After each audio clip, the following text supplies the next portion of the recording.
আচ্ছা, আমরা দীর্ঘদিন পরে বোধহয় এরকম একটা কর্মসূচি দিতে আমরা বাধ্য হচ্ছি। কারণ আজকে বাংলাদেশের যে দুরবস্থা, এই বাংলাদেশে সমস্ত মানে বাংলাদেশ জুড়েই যেন মনে একটা আতঙ্ক সৃষ্টি করে দিয়েছে, এবং সেখানে একের পর এক আমার আওয়ামী লীগ নেতা কর্মীকে হত্যা করা, তাদের বাড়িঘর লুটপাট, পুড়িয়ে দেওয়া, আমাদের হিন্দু, বৌদ্ধ, খ্রিস্টান কেউ রেহাই পাচ্ছে না, তাদের উপরে হামলা, এমনকি ওলামা মাশায়েখ, তারপর আমাদের মাজার শরীফ, বিভিন্ন মসজিদ মন্দির সেগুলো তারা ছাড়ছে না। মানে চরম ভাবে মানবাধিকার লঙ্ঘন করে যাচ্ছে, তার উপর রাষ্ট্র চালাতে সম্পূর্ণভাবে ব্যর্থ। এমনকি প্রত্যেকটা জিনিসের দাম বেড়ে গেছে। আমরা এই জুন মাসের 30 তারিখে 7,97,000 কোটি টাকার বাজেট দিয়ে আসলাম, অথচ 4-5 মাসও গেল না, টাকা নাই, পয়সা নাই। এমনকি আমাদের সোশ্যাল সেফটি নেটের যত কাজ, বয়স্ক ভাতা, বিধবা ভাতা, প্রতিবন্ধী ভাতা সব বন্ধ করে দিয়েছে। মুক্তিযোদ্ধাদের উপর চরম অবমাননা, তাদের ভাতা বন্ধ। আমাদের মানে মানুষের জীবনের জন্য কোনো মূল্য নেই। প্রত্যেকটা থানায় আক্রমণ, থানা জ্বালিয়ে দেওয়া, থানার মধ্যে পুলিশ রেখে তাদেরকে পিটিয়ে মারা, এমনকি একটা অন্তঃ পুলিশ কনস্টেবল বারবার মাপ চাওয়া সত্ত্বেও তাকে হত্যা, এবং যাকে যেখানে পাচ্ছে কোপাচ্ছে, হাত কেটে দিচ্ছে, মারছে। এবং আওয়ামী লীগের তো অগণিত নেতা কর্মী, প্রায় আমরা এই পর্যন্ত প্রায় 400-র কাছাকাছি নাম পেয়েছি যাদেরকে নির্মমভাবে হত্যা করেছে। তার উপর কয়েক হাজার হাজার বিষয়ের মতো আহত, এমনকি ছেলেকে পায়নি, মাকে কুপিয়ে মারি, অথবা আর এক জায়গায় দেখলাম মাকে অ্যারেস্ট করে নিয়ে গেছে। মা, চাচি তাদেরকে আগুন দিয়ে পুড়িয়ে মারা, বা ভাই কাউকে ছাড়ছে না। এইভাবে একটা অরাজক পরিস্থিতির সৃষ্টি, সারা দেশ যেন আতঙ্কে গ্রস্ত। তার উপর আবার মরার উপর খাড়াগা, প্রত্যেকটা জিনিসের দাম যেমন বেড়েছে, তারপর আবার ভ্যাট, ট্যাক্স, সারচার্জ দিয়ে মানুষের পকেট খালি করা। একদিকে জনগণের উপরে ট্যাক্স বসাচ্ছে, অপরদিকে আমাদের সেই সুদখোর ক্ষমতা দখল করে ইউনূস সাহেব সবার উপরে ট্যাক্স বসাচ্ছেন। আবার সবাইকে বলে ট্যাক্স দিতে। আরে বাবা, তুমি নিজে ট্যাক্স দাও না, আবার অন্যকে ট্যাক্স দিতে বলো, এটা কোন ধরনের কথা? একটা লজ্জা বললেও তো একটা কথা থাকে। তো সাধারণ মানুষ ট্যাক্স দেবে, আর ব্যবসা বাণিজ্য তো সবাই বন্ধ।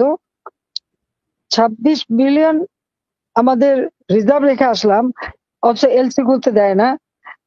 একের পর এক ইন্ডাস্ট্রি বন্ধ হয়ে যাচ্ছে, অনেক ইন্ডাস্ট্রি আগুন দিয়ে পুড়িয়ে দিয়েছে।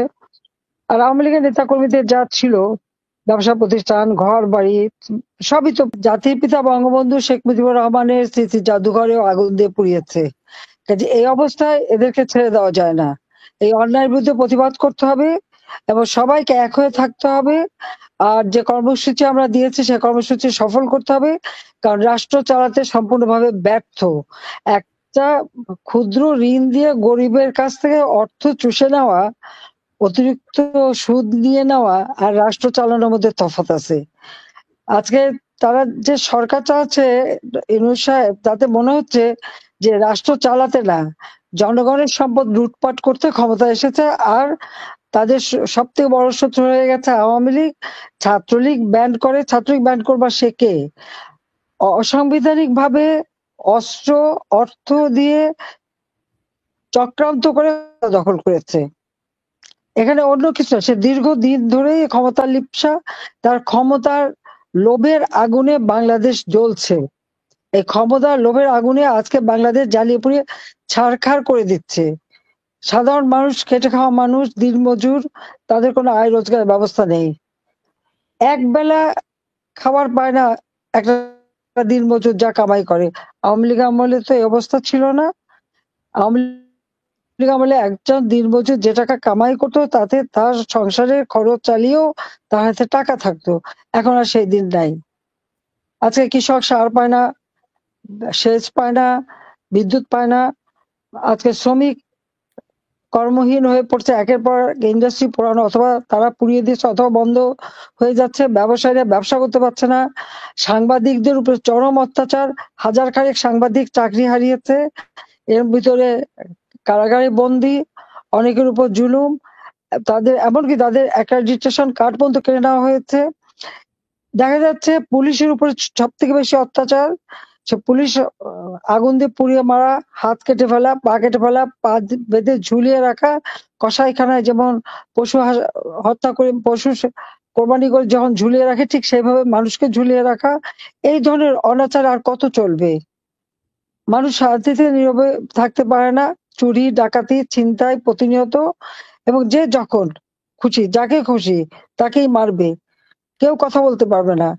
বাক স্বাধীনতা বলে কিছু নেই, সমস্ত মিডিয়া তাদের কন্ট্রোলে।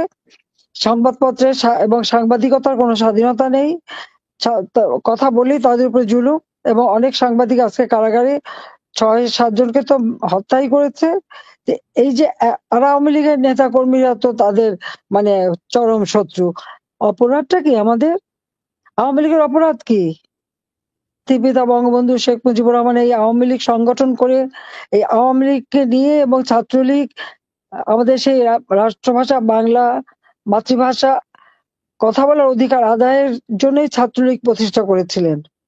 আজকে সেই ছাত্রলীগ প্রত্যেকটা আন্দোলন সংগ্রামে অগ্রণী ভূমিকা পালন করেছে, এবং আওয়ামী লীগ সংগঠনই তো জাতির পিতার সবচেয়ে শক্তিশালী সংগঠন এবং বাংলাদেশের সবচেয়ে পুরনো সংগঠন। আর সেই সংগঠনের উপরে হামলা করে মনে করছে আওয়ামী লীগ একেবারে হত্যা করে শেষ করে দেবে। আওয়ামী লীগ কোনো পরগাছা না। আওয়ামী লীগ কোনো অবৈধভাবে ক্ষমতা দখলকারীর পকেট থেকে বের হয়নি। আওয়ামী লীগ এদেশের মাটি মানুষের সংগঠন, এবং মাটি মানুষের কথা বলেই আওয়ামী লীগ গড়ে উঠেছে। আওয়ামী লীগ গড়ে উঠেছে বাংলাদেশের সাধারণ মানুষের অধিকার প্রতিষ্ঠার জন্য, এবং সেটা আমরা প্রমাণ করেছি। জাতির পিতা বঙ্গবন্ধু শেখ মুজিব দেশ স্বাধীন করে দিয়েছেন, এবং মাত্র ৩ বছর ৭ মাসের মধ্যে বাংলাদেশকে তিনি স্বল্পোন্নত দেশে উন্নীত করে গিয়েছিলেন। ১৫ই আগস্ট ১৯৭৫ সাল আমাদের জাতীয় জীবনের সব থেকে কলঙ্কময় একটা অধ্যায়, যেদিন জাতির পিতা বঙ্গবন্ধু শেখ মুজিবুর রহমানকে নির্মমভাবে হত্যা করে, একই সাথে হত্যা করে আমার মা, আমার ৩ ভাই, ভ্রাতৃবধূ, আত্মীয় পরিবার পরিজন সহ ১৮ জন সদস্যকে। আমি সকলে আত্মার মাগফিরাত কামনা করি। ঠিক ওই ৭৫ সালের ৩রা নভেম্বর কেন্দ্রীয় কারাগারে জাতীয় ৪ নেতাকে নির্মমভাবে হত্যা করে। আমি তাদের আত্মার মাগফিরাত কামনা করি। লাখো শহীদের রক্তের বিনিময়ে আমরা স্বাধীনতা পেয়েছি। ৩০ লক্ষ মানুষ শহীদ হয়েছে। ২ লক্ষ মা-বোনের উপর পাশবিক অত্যাচার হয়েছে। আলবদর রাজাকার আল শামস বাহিনী করে আমাদের বুদ্ধিজীবীদের হত্যা করা হয়েছে। নারীদেরকে ওই সেনা ছাউনিতে তুলে দেওয়া হয়েছে। যারা শাহাদাত বরণ করেছে আমি তাদের আত্মার মাগফিরাত কামনা করে কথাই বলবো যে বাংলাদেশ স্বাধীন, মুক্তিযুদ্ধের যে চেতনা, সেই চেতনা নিয়ে বাংলাদেশ গড়ে উঠেছে। বাংলাদেশ অসাম্প্রদায়িক চেতনার দেশ। ধর্ম বর্ণ নির্বিশেষে সকলে সমান অধিকার ভোগ করবে। প্রতিটি ধর্মীয় অনুষ্ঠান স্বাধীনভাবে পালন করতে পারবে। বাংলাদেশ শান্তির দেশ। প্রতিটি মানুষের জীবনে শান্তি এবং মানুষের জীবনের যে মৌলিক অধিকার, সে অধিকার নিশ্চিত করা, সেটাই আমাদের কাজ। আর আওয়ামী লীগই একমাত্র সংগঠন। ২০০৮ সালের নির্বাচনে ২৩৩টা সিট পেয়েছিল আওয়ামী লীগ। তারপর থেকেই আওয়ামী লীগের বিরুদ্ধে চক্রান্ত শুরু। কিন্তু সেই সকল চক্রান্ত অতিক্রম করে আমরা পর ৩ বার, একটানা ৪ বার আমরা ক্ষমতায় এসেছি। কিন্তু আমরা যে ক্ষমতা এসেছি সেটা তো ব্যর্থ হয়নি। আমরা বাংলাদেশকে জাতির পিতা যেখানে ১৯৭৫ সালে স্বল্পোন্নত দেশ হিসেবে রেখে গিয়েছিলেন, এরপর আওয়ামী লীগ ক্ষমতা এসেই বাংলাদেশকে আর্থ সামাজিক উন্নয়ন করে উন্নয়নশীল দেশের মর্যাদা এনে দিয়েছে। আজকে বাংলাদেশ কোথায় গেছে? ঠিক এই জুলাই মাস পর্যন্ত, তার আগ পর্যন্ত বাংলাদেশের একটা মর্যাদা ছিল বিশ্বব্যাপী। বাংলাদেশকে উন্নয়নের রোল মডেল হিসেবে চিহ্নিত করা হতো, সম্মান দেওয়া হতো। বাংলাদেশকে বলা হতো উন্নয়নের বিষয়, এবং আমরা তা করতে পেরেছিলাম। যেখানে দারিদ্র্যের হার ৪১% উপরে ছিল, আমরা তা কমিয়ে ১৮.৭% নামিয়ে আনি। হতদরিদ্র ২৫.১% ছিল, আমি ৫.৬% নামিয়ে এনেছিলাম। প্রত্যেকটা ভূমিহীন গৃহহীন মানুষকে বিনা পয়সা আমরা ঘর দিয়েছি। ছাত্রছাত্রীদের বৃত্তি উপবৃত্তি দেওয়া হয়েছে। প্রায় ৪ কোটি শিক্ষার্থী উপকৃত হতো। আমরা বিনামূল্যে বই দিতাম। কই এবারে বই দিতে পারলো না কেন? ১লা জানুয়ারি নতুন বই ছাত্রছাত্রীদের হাতে তুলে দিয়েছি। ছাত্রছাত্রীরা কি আন্দোলন করলো? যে আজকে তারা নতুন বইও পায় না, অথচ আমাদের বাজেটে সব টাকা ধরা ছিল, বই ছাপানোর কত টাকা লাগবে সেটাও ধরা ছিল, সেখানে আরো 700 কোটি টাকা বেশি তারা দিল, বরাদ্দ দিয়েও বই দিতে পারেনি, সম্পূর্ণ ব্যর্থ। মানুষের খাবার দিতে পারে না। আমরা ইনফ্লেশন 8 থেকে 9 ভাগের মধ্যে ধরে রেখেছিলাম, আজকে 14 ভাগের উপরে। প্রত্যেকটা জিনিসের দাম বেড়েছে। হ্যাঁ, এখন শীতকাল, শাকসবজির একটু দাম কমেছে, কিন্তু তাতে মানুষের আয় তো বাড়েনি। কিন্তু আমাদের সময় মাথাপিছু আয় আমরা 2,793 মার্কিন ডলার উন্নীত করেছিলাম।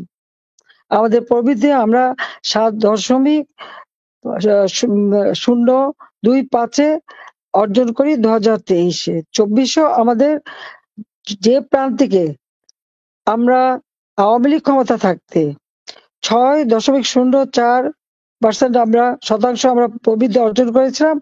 আজকে সেই নোবেল লরেট ইউনূস সাহেব ক্ষমতায় এসে সেই প্রবৃদ্ধি ওই একই প্রান্তিকে কমিয়ে এনে 1.8 ভাগে নামিয়ে আনে। দেশকে এগিয়ে নিয়ে যেতে দেয়নি, পিছিয়ে দিচ্ছে। একের পর এক ব্যাংক বন্ধ হয়ে যাওয়ার উপক্রম, শেয়ার মার্কেটের টাকা সব লুটপাট, আর বাজেটে যত টাকা রেখে এসেছিলাম আমাদের সামাজিক নিরাপত্তা, ছেলে মেয়েদের বই, মৃত্যু প্রবৃত্তি, বা বয়স্ক ভাতা, বিধবা ভাতা, প্রতিবন্ধী ভাতা, মুক্তিযোদ্ধা ভাতা থেকে শুরু করে দেশের উন্নয়নে যতগুলি কাজ আমরা করে যাচ্ছিলাম, সেই অর্থ সম্পদ সবই লুটপাট করে নিয়ে যাচ্ছে। গ্রামীণ ব্যাংকের টাকা পাচার করেছে, গ্রামীণ ফোনের টাকা পাচার করেছে, এখন আমাদের বাজেটের টাকাও পাচার, এবং মানুষের অর্থ আত্মসাৎ, তার উপর ভ্যাট, ট্যাক্স সবকিছু দিয়ে মানুষের পকেট খালি এবং ইউনূসের পকেট ভারী। এটাই তারা করে যাচ্ছে। আজকে একটা কথা বলবো, ডক্টর ইউনূস, তার ভাই, ব্রাদার, বোন, তাদের ভাগ্নে, ভাতিজা যে যেখানে আছে, কার কত সম্পদ বাড়লো এটা হিসাব নিতে হবে। উপদেষ্টা মন্ডলী, তাদের এবং তাদের পরিবার, স্ত্রী অথবা স্বামী অথবা ভাই, ব্রাদার, ছেলে মেয়ে, কার কত বেশি সম্পদ হয়েছে সেটা দেখতে হবে। যারা তার ওই চেলা চামুন্ডা ছিল, সমন্বয়করা, তাদের এই 4-5 মাসের মধ্যে কত সম্পদের মালিক হলো তারা। তাদের বাপ, ভাই, আবার নতুন নতুন বিয়েও করেছে, শ্বশুর বাড়ি কত টাকা কামাই করলো, এই সব কিছু আজকে খোঁজ করে বের করতে হবে সবাইকে। আমাদের উপরে মিথ্যা আরোপ দেবে, মিথ্যা দোষারোপ করবে, আর নিজেরা একেবারে ধোয়া তুলসী পাতা হয়ে থাকবে, সেটা হয় না। কাজী সকলকে সজাগ থাকতে হবে। আর যে কর্মসূচি দিয়েছি, এই কর্মসূচি এখানেই শেষ না, কর্মসূচি আরো অব্যাহত থাকবে।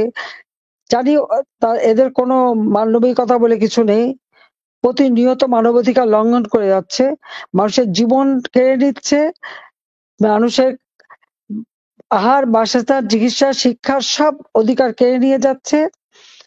1 কোটি পরিবারের জন্য টিসিবির কার্ড করে দিলাম, মাত্র 30 টাকা কেজিতে চাল কিনতে পারবে। 20 লক্ষ মেট্রিক টন চাল তো আমি রেখে এসেছি, তা চাল গেল কোথায়, কি করছে সেগুলি? যে আজকে চাল দিতে পারবে না, খাবার দিতে পারবে না, তাহলে ক্ষমতায় থাকা কিসের জন্য? শুধু নিজেরাই খাবে। ওই যমুনায় বসে বসে চরবচর্য লেজ্জ পেয় নিয়ে সুখ করে খেয়ে যাবেন, আর আমাদের গরিব মানুষ ডাস্টবিনের কাছ থেকে খাবার কুড়িয়ে খাবে, এটা সহ্য করা যায় না। আমি অন্তত এটুকু বলতে পারি, আওয়ামী লীগ ক্ষমতা আসার পর অন্তত মানুষ এভাবে ডাস্টবিনের খাবার খেতে হয়নি। যে একবেলা খাবার পেত না, সে 2 বেলা 3 বেলাও খাবার পেত, সে ব্যবস্থা আমি করে এসেছিলাম। পুষ্টির নিশ্চয়তা আমি করেছিলাম। ঘরের কাছে আমি তাদের যা চিকিৎসার ব্যবস্থা, ঔষধের ব্যবস্থা করে দিয়েছিলাম। মাতৃ মৃত্যু হার কমিয়েছে, শিশু মৃত্যু হার কমিয়েছে। আজকে বাংলাদেশের মানুষ কেন ডাস্টবিন থেকে খাবার কুড়িয়ে খাবে? এই জবাব ইউনূসকে দিতে হবে। কাজে আমি একটু বলবো যে আমাদের যে কর্মসূচি, এটা ঠিক, তোমাদের এখনই ঝুঁকি নিয়ে কিছু করতে হবে না। তোমরা সাধারণ মানুষের কাছে যাবে, আমাদের ওই শ্রমিক যে চাকরিহারা, গার্মেন্টস শ্রমিক, অন্যান্য ইন্ডাস্ট্রির শ্রমিক, আমাদের কৃষক আজকে যারা সার পাচ্ছে না, হাহাকার করছে, তাদের কাছে যাবে। আমাদের যারা সাধারণ খেটে খাওয়া মানুষ, আশ্রয়ের ঘর কেড়ে নিয়েছে যাদের কাছ থেকে, তাদের, এবং আমাদের অনগ্রসর জাতি যারা, এবং প্রত্যেকের খোঁজ নিতে হবে, তাদের কাছে যেতে হবে এবং তাদেরকে সাথে নিয়েই পথে নামতে হবে, তাদের দাবি আদায়। ভ্যাট ট্যাক্স যা কিছু আজকে নতুন ভাবে দিতে যাচ্ছে, আমি বলবো এই ইউনূস সরকারের কোনো অধিকার নাই এই ভ্যাট ট্যাক্স দেওয়ার। ভ্যাট ট্যাক্স দিতে হলে আইন করতে হয়, পার্লামেন্টে পাস করতে হয়, উড়ে এসে জুড়ে বসে দেওয়া যায় না। আজকে অবৈধভাবে ক্ষমতা দখল করেছে অবৈধ সরকার, যা কিছু নির্দেশ দেবে সবই অবৈধ। এবং এই অবৈধ কার্যক্রমের জন্যই, মানে মানুষের অধিকার কেড়ে নেওয়ার জন্য, মুখের খাবার কেড়ে নেওয়ার জন্য একদিন এদের শাস্তি পেতে হবে। প্রতিনিয়ত মানবাধিকার লঙ্ঘন করবার জন্য শাস্তি পেতে হবে। কাজে এই শাস্তি অবশ্যই তাদের হবে ইনশাআল্লাহ, এবং সেদিন বেশি দূরে না, এটুকু আমি বলতে পারি। আমি আছি, হ্যাঁ জানি। 5ই আগস্ট তাদের একটাই লক্ষ্য ছিল আমাদের 2 বোনকে হত্যা করা। 15ই আগস্ট আমরা বিদেশে ছিলাম, হত্যা করতে পারেনি। সেই খুনিদের অসমাপ্ত কাজই তারা করতে চেয়েছিল। কিন্তু আল্লাহ রাব্বুল আলামিন এবং দেশের মানুষ, আমার পার্টির নেতাকর্মী তো বারবার আমাকে বাঁচিয়ে আনে। 21শে আগস্ট গ্রেনেড হামলা থেকেও আমাকে বাঁচিয়েছিল। কারণ কিছু কাজ বাকি ছিল। যুদ্ধ অপরাধীদের বিচার, জাতির পিতার হত্যাকারীদের বিচারের রায় কার্যকর করা এবং দেশকে উন্নত করা। এই অভিশাপ থেকে দেশকে মুক্ত করেই আমরা বাংলাদেশকে উন্নয়নশীল দেশে উন্নীত করেছিলাম। আজকে আমাদের লক্ষ্য 2041 সালের মধ্যে বাংলাদেশ হবে উন্নত, সমৃদ্ধ, স্মার্ট বাংলাদেশ। বাংলাদেশের মানুষ আজকে সব থেকে কষ্টে আছে, বাংলাদেশকে পিছিয়ে দিয়েছে অনেক দূর, সেখান থেকে আবার বাংলাদেশকে এগিয়ে নিয়ে যেতে হবে। আর এই কাজটা বাকি আছে বলেই বোধহয় খোদা আমাদেরকে বাঁচিয়ে রেখেছেন। কাজে আমি যত দূরেই থাকি আমার মনটা বাংলাদেশেই পড়ে আছে, আর আমি বাংলাদেশেই আছি। কোথায় আমি থাকলাম সেটা বড় কথা না, কিন্তু আমার বাংলাদেশটাই এবং বাংলাদেশের জনগণের পাশে আমি আছি, সেই বার্তাটাই দিতে চাই। আর এই অন্যায় অবিচার থেকে বাংলাদেশের মানুষকে ইনশাল্লাহ মুক্ত করব। কাজে এই আন্দোলনের যে কর্মসূচি আমরা দিয়েছি, তোমরা প্রত্যেকের ঘরে ঘরে যাবে এবং আমাদের বার্তাটা পৌঁছে দেবে এবং তাদের সকলের সুখ দুঃখের সাথী হবে, এটাই আমি চাই। জাতির পিতার প্রত্যাবর্তন দিবসে আমি বলেছিলাম সবাইকে যে শীতের কাপড় দিতে, অনেকে যারা দিয়েছে তাদের সবাইকে ধন্যবাদ জানাই, যে প্রত্যেকে তাদের কাছে পৌঁছে দিয়েছে। না হলে ইউনূসের সরকারের দেখলাম একজন উপদেষ্টা 4 লক্ষ টাকার কম্বল বিলাতে 8 লক্ষ টাকা খরচ, ওরা আবার হেলিকপ্টার ছাড়া চলতে পারেন না। এক উপজেলা থেকে আরেক উপজেলা আবার হেলিকপ্টার লাগে। তো এই হলো তাদের অবস্থা। তার দেশের মানুষের জন্য কি করবে? নিজেরা করেই বাড়ি কুল পায় না, নিজেরা অর্থ সম্পদ লুটপাট করে নিচ্ছে। কি গাড়ি কিনবে, কি চলবে, এই নিয়ে ব্যস্ত। আওয়ামী লীগ তো সেটা করেনি। আওয়ামী লীগ মানুষের পাশে দাঁড়িয়েছে, পাশে ছিল। এক কলমের খোঁচায় সে স্থানীয় সরকারের নির্বাচিত সকল প্রতিনিধিকে বাতিল করে দিল। আজকে যদি স্থানীয় সরকারের সমস্ত প্রতিনিধিরা কাজ করতে পারতো, নিজেরা যেভাবে পারুক মানুষের পাশে তো দাঁড়াতো, মানুষের কষ্ট তো হতো না। কারণ তারা তো জনগণের নির্বাচিত প্রতিনিধি। অবৈধ ইউনূসের কি অধিকার আছে তাদের বাতিল করে দেওয়ার? প্রত্যেকটা কাজ করে যাচ্ছে। আজকে সংবিধান সংস্কার করতে চায়, এত বড় দুঃসাহস যে ওই সংবিধানে হাত দেয়। লাখো শহীদের রক্তের বিনিময়ে আমরা স্বাধীনতা পেয়েছি। জাতির পিতা বঙ্গবন্ধু শেখ মুজিব মাত্র 10 মাসের মধ্যে সংবিধান আমাদের দিয়েছেন। অনেকে কাটাছেঁড়া করেছে, কিন্তু সংবিধান বাতিল করবার সাহস কারো হয়নি, এবং এই সরকার তা পারবে না। এ অধিকার তাদের নাই, জনগণ সে অধিকার তাদের দেয় না, এটা তাদের মনে রাখতে হবে। কাজে জনগণকে আজকে রুখে দাঁড়াতে হবে, আর জনগণের পাশে দাঁড়াবে তোমরা। আমরা সবাই আছি তাদের পাশে। আমাদের বোধহয় যেদিন অবরোধ সেদিন পূজা আছে, কাজে পূজা থাকলে ওটা আমাদের যারা হিন্দু সম্প্রদায় তার সাথে আলোচনা করে প্রয়োজনীয় ওই প্রোগ্রামটা ভিন্নভাবে করা, আরো বেশি লিফলেট প্রচার, মানুষের কাছে দাঁড়ানো, অবরোধ বাদ দিয়ে ওটা করতে হবে। যদি তাদের অসুবিধা হয় সেটা জেনে নিয়ে, কারণ আমরা চাই আমাদের দেশের সকল ধর্ম বর্ণের মানুষই তাদের অধিকার সমানভাবে ভোগ করবে, যার যার ধর্ম শেষে পালন করবে। ধর্ম যার যার, উৎসব সকলের, এই নীতিটা আমাদের, এই স্লোগান, এটা আমরা মেনে চলবো। তো সবাই ভালো থাকবে, সুস্থ থাকবে। আর তোমাদের যেভাবে বললাম, আমাদের মধ্যে যথেষ্ট অপপ্রচার করে, ওর তো টাকার তো অভাব নাই। বাংলাদেশের সব টাকা চুষে নিয়ে বিদেশে পাচার করেছে। এখন বিদেশে কত টাকা পাচার করেছে সেটা খুঁজে বের করতে হবে। আমাদের বিরুদ্ধে তদন্ত করে। ইউনূসের বিরুদ্ধে 5টা মামলা হয়েছিল দুর্নীতি দমন কমিশনে। নিজে ট্যাক্স দেয়নি। 666 কোটি টাকার মামলার রায় 6 আগস্ট হওয়ার কথা ছিল। ক্ষমতা এসে সবার আগে নিজের মামলাগুলি উনি বাতিল করেছেন, যেটা করতে পারে না। রায়ের জন্য যে মামলা বসে আছে, এবং সে তো লেবার কোর্টে শ্রমিকের অর্থ আত্মসাৎ করে সাজাপ্রাপ্ত আসামি। সাজাপ্রাপ্ত আসামি ক্ষমতায় যে এখন বড় বড় কথা বলে। কাজে আবার আমি বলবো যে এই দুর্নীতি দুঃশাসনের কথা মানুষের কাছে তুলে ধরে এর থেকে মুক্তির পথ জনগণের অধিকার নিশ্চিত করা, এবং সেই অধিকার আমরা নিশ্চিত করব। এই প্রত্যয় নিয়ে সবাই এগিয়ে যাও। ইনশাআল্লাহ সাফল্য আমাদের আসবেই। জনতার জয় হবেই। জয় বাংলা, জয় বঙ্গবন্ধু, বাংলাদেশ চিরজীবী হোক। খোদা হাফেজ। জয় বাংলা, জয় বাংলা, জয় বাংলা। ঠিক আছে, ভালো থাকো সবাই। জি ধন্যবাদ, থ্যাংক ইউ। আমি দেখতে পাচ্ছি তোমাদের। থ্যাংক ইউ, ভালো থাকবেন আপনি। অনেক রাত হয়েছে, আমরা দুঃখিত আপনাকে এত রাত। আমি ভালো আছি, তোমরা ভালো থাকো, সাবধানে থাকো। জি থ্যাংক ইউ। আচ্ছা, একটা কাজ। জি জি বলুন।